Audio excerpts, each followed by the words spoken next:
What's up, guys? From the second video in a row, almost done. Let's get through it. Today we're going to talk about silver. Last video we talked about gold.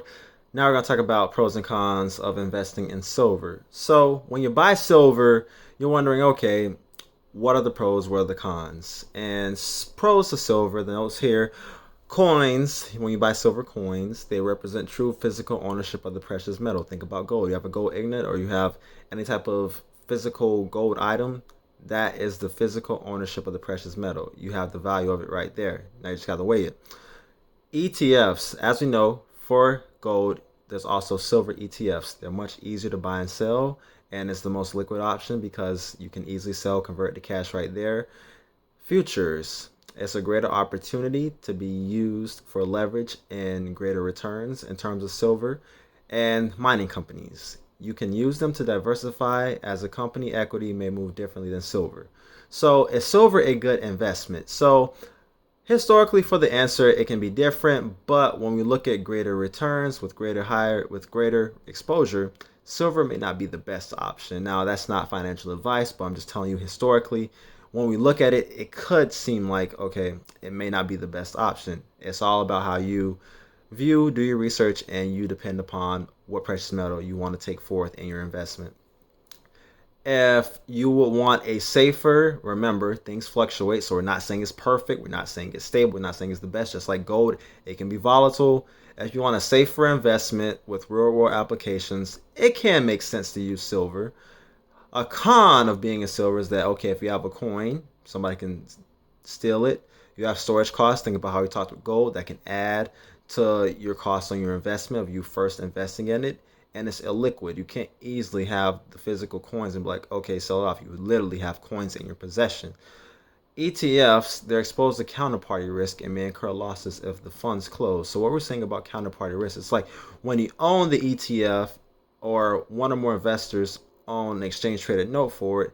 See, shareholders, they don't typically own the title to the metal itself unless they're authorized, keyword authorized, participant in an ETF. So when you own actual silver, it's yours.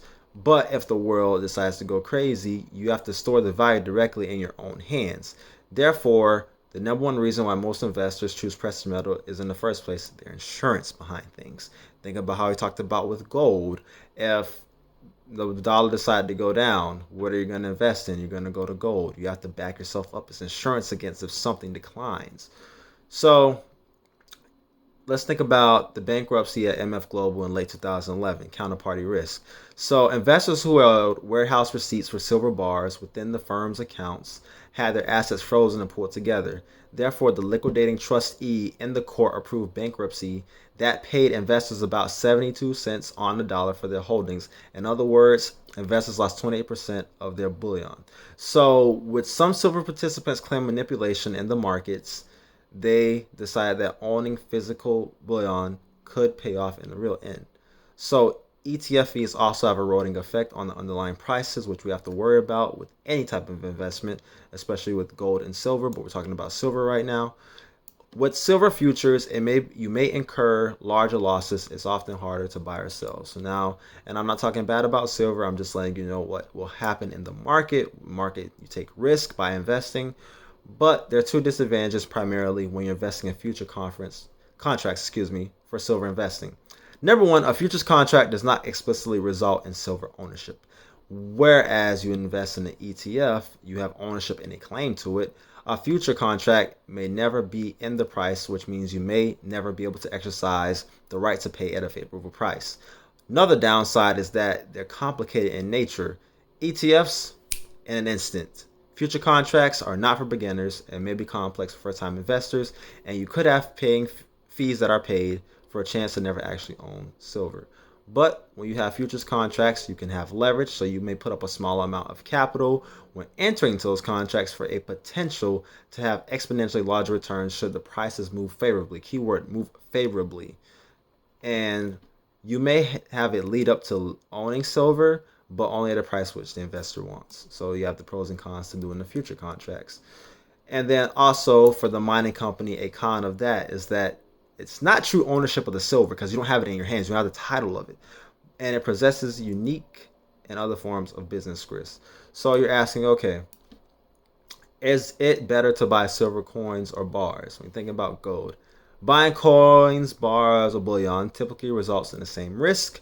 Each must be physically stored. As we know, it's insurance, but you have to physically store those things. It may drive up costs for storage, costs against that investment to protect against losses or theft, and could be in a safe deposit box. You may have maintenance charges unless you have your own safe. And owning silver coins may make it easier to sell silver as buyers may limit the quantity they wish to own. So that can help you out. Now you're wondering, where is the best place to buy silver? Should I have me a physical coin? Should I do it on the market, contract? What should I do? Where should I go? So you must address this to your own investment allocation, your own investment categories. Where do you want to put forth that money in the silver? If you want to just capitalize on changes in the price, go to the market. ETF, futures contract, makes more sense. If you want true ownership to say, I have it in my possession, this is my insurance with the greatest amount of control, having a physical asset such as the coins, bullion, bars, etc. makes the most sense. So the bottom line is that investors looking to gain access to the silver markets, you can own physical assets of silver and as well purchase within the market. Pros and cons to everything. But investors may consider investing in futures as well or buying equity in a mining company. Regardless, each method puts you out there and exposes you to the silver industry and is vastly different than others. So you make your own decision. This is not advice. This is just knowledge right here, information. So when you go to a silver mining company, it may not truly have an ownership and a stake in silver. Prices may boom, but the mining company's success is ultimately equals the company's ability to successfully operate. So if they have a cash flow incident or a deficit, you could have losses unrelated to silver ownership. It's not just about silver, it's about what's outside the other items affecting your investment. So it just depends. However, those things can help you. Investing in a mining company, I mean, they aren't the same as owning silver, but it's a benefit of partial diversification and you can hedge some risk. But just remember, there are other items associated with investing or outside of investing in silver associated with mining companies. So you all can make your own decision on what you like to do, gold, silver, etc. Just know that there are pros and cons. So guys, thanks for watching. Tune in for the next video.